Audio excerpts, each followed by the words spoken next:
श्रीराम समर्थ. मनुष्याने प्रपंचात कसे वागावे? खरोखर जगात माझे हित अगर अनहित करणारा जर कोणी असेल तर तो माझा मीच. मी करता ही भावना ठेवली की फळ भोगण्याची इच्छा राहते. मनुष्याला वाटत असते की आपल्याला दुःख होऊ नये, आजारपण येऊ नये, पण तरी सुद्धा आजारपण आणि दुःख तो टाळू शकत नाही. म्हणजे मी करता ही जी आपली भावना असते ती निखालच खोटी ठरते. मालकी नसताना घराची मालकी गाजवण्याचा आपण प्रयत्न करतो, याला काय करावे? तेव्हा प्रापंचिकात आणि संतात फरक हाच की ते कर्तेपण रामाकडे देतात आणि आम्ही ते आपल्याकडे घेतो. राम करता म्हणावे की सुख कल्याण सर्व काही आलेच, त्याच्याकडे सर्व सोपवा आणि आनंदात राहा, त्यातच खरे हित आहे. गोड खायला देऊ नका असे डॉक्टरने बजावून सांगितले असताही रोग्याच्या इच्छेप्रमाणे गोड पदार्थ त्याला खायला घातला तर आपण त्याचे अनहितच करतो. तसे विषयाच्या लालचीने विषयाला बळी पडून आपले अनहित आपणच करून घेत असतो.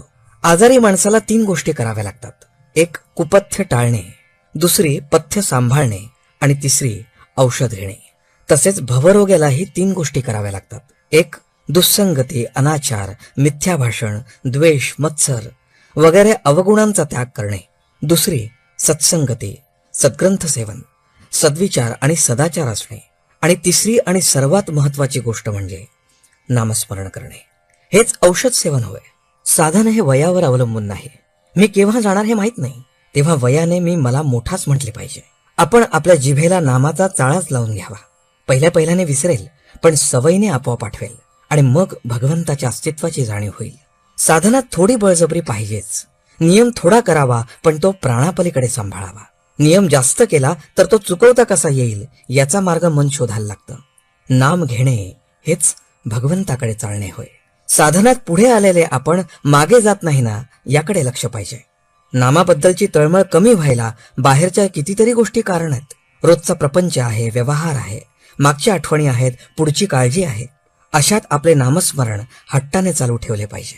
नामात गोडी उत्पन्न व्हायला नामच घेतले पाहिजे. देवाला अत्यंत प्रिय जर काही असेल तर ते म्हणजे त्याचे नाम. ते घेतल्याने तो आपलासा होईल.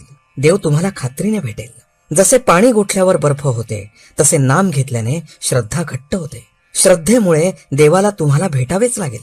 त्रिवेणीचा संगम जर कोणता असेल तर तो म्हणजे देव, भक्त आणि नाम.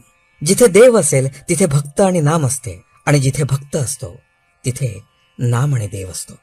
आजचे बोधवचन: तुम्ही भगवंताच्या प्रेमाने अगदी भरून जा, आपापसात प्रेम वाढवा.